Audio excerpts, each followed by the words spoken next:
Hi everyone, this is Jos Buttler and this is my career in 5 frames.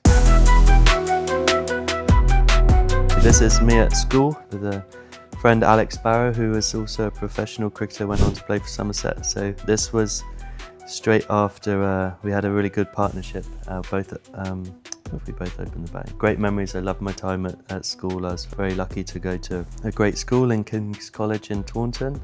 I remember the Somerset Academy coach coming to watch that match. I don't know, I felt very determined to sort of play properly, show him I can bat properly and get a big score. So, you know, the old me or the usual me would have maybe got 50 or 60 and then done something stupid and got out. But that day I was like, well, I'm gonna get a massive score. Scored a double 100, I think, this day. My highest ever score still.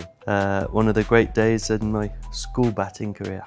This probably still remains one of my most important and favourite innings. I scored 100 in Dubai against Pakistan. Yeah, I think it's still the fastest 100 in ODIs for England. Actually, it came for me at the back end of a really poor run of form.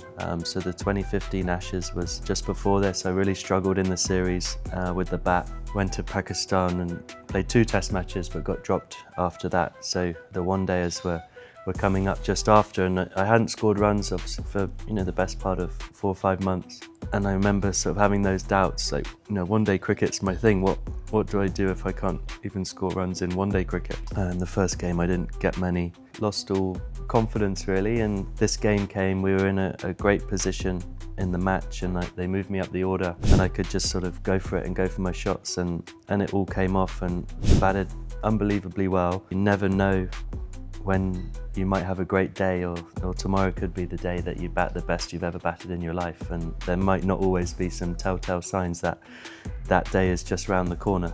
So to just never lose belief, never lose faith in what you can achieve, and you never know when a great day is just around the corner. Yeah, so this obviously has become a bit of a trademark shot for me and over the years, a really important shot in my game.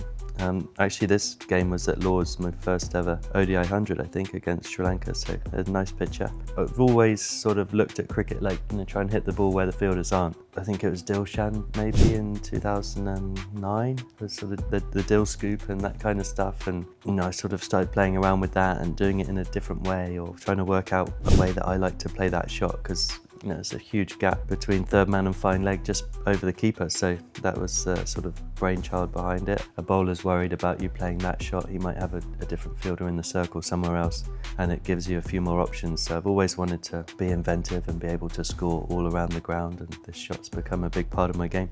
The best moment in my career, I'd say, breaking the stumps to win the World Cup is just the best feeling ever, and like I said, if I could relive 2 or 3 minutes of my life in my cricket journey, this would be the moment I'd definitely relive. That pure elation and that feeling of just everything being worth it just for that one moment. I knew he was going to be short of his ground. He was obviously had gone straight to the fielder. So I had time, and I just remember thinking, just get that ball in your hands and break those stumps. Special photo.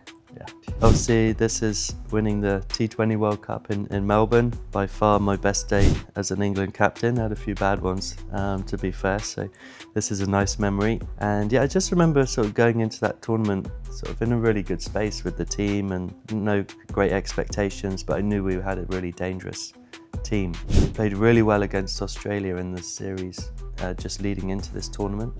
That gave us a lot of confidence, and then the forecast was terrible as well, so everyone was kind of expecting the final not to get played, and then waking up that morning and actually it's not raining, so we might play here. So I remember being delighted with restricting them to 1:30 or whatever it was, and then we were in a great position. And I think I was sat next to Liam Livingstone, and after the game he said, never sit next to me ever again in a run. Like, you're so nervous, you're up and down, you're this, and I was thinking, yeah, actually as a captain I was way too emotional watching the last bit. I was just desperate to win. That's one thing I say I can really remember actually, is when you get handed the trophy and you lift it above your head with the team around you. I can still picture that moment now. Yeah, amazing to sort of relive some memories and go down memory lane here. Found it very nostalgic, very enjoyable. Hope you enjoyed watching that. That was my career in 5 frames.